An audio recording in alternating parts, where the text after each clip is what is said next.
आप सभी देखने वालों को मेरा नमस्कार। स्वागत है आप सबका IFN हिंदी में। मैं हूं पल्लवी और मेरे नए वीडियोस के नोटिफिकेशन के लिए क्लिक कीजिए बेल आइकॉन पे। आज हम बनाएंगे एक झटपट सी मजेदार सी साइड डिश फ्राइड ब्रिंजल, जो जितनी जल्दी बनती है उतनी जल्दी खत्म भी हो जाती है।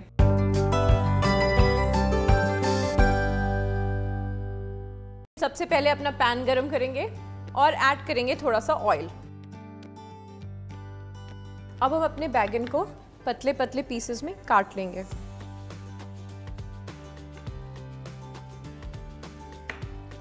अब मैं इन पीसेस में ऐसे क्रिस क्रॉस लगा लूँगी और अब मैं इसके ऊपर थोड़ा हमारा धनिया, थोड़ा सा लाल मिर्च, थोड़ा सा चाट मसाला और थोड़ा सा नमक। अब इसी तरह से हम सारे पीसेस प्रिपेयर कर लेंगे।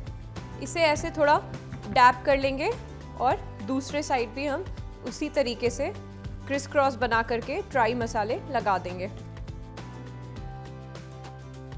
इसे भी डैप कर लीजिए और हमारे बैगन भी तैयार हैं। हमारा तेल भी गर्म हो चुका है। अब बस इसे पैन में डाल देंगे। अब हम इसे पलट देते हैं।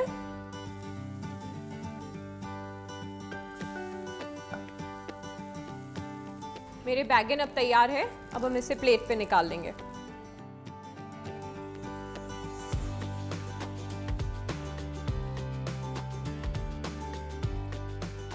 तो लीजिए, तैयार है चटपटे से बैंगन झटपट में। जब कभी ज़्यादा मेहनत करने का मन ना हो तो रोटियां बनाइए और झटपट बैंगन के साथ एंजॉय कीजिए। आई होप कि आपको वीडियो पसंद आया हो। शेयर कीजिए, लाइक कीजिए, कमेंट कीजिए और IFN हिंदी को सब्सक्राइब कीजिए। और हाँ, बेल आइकन पे क्लिक करना मत भूलिएगा।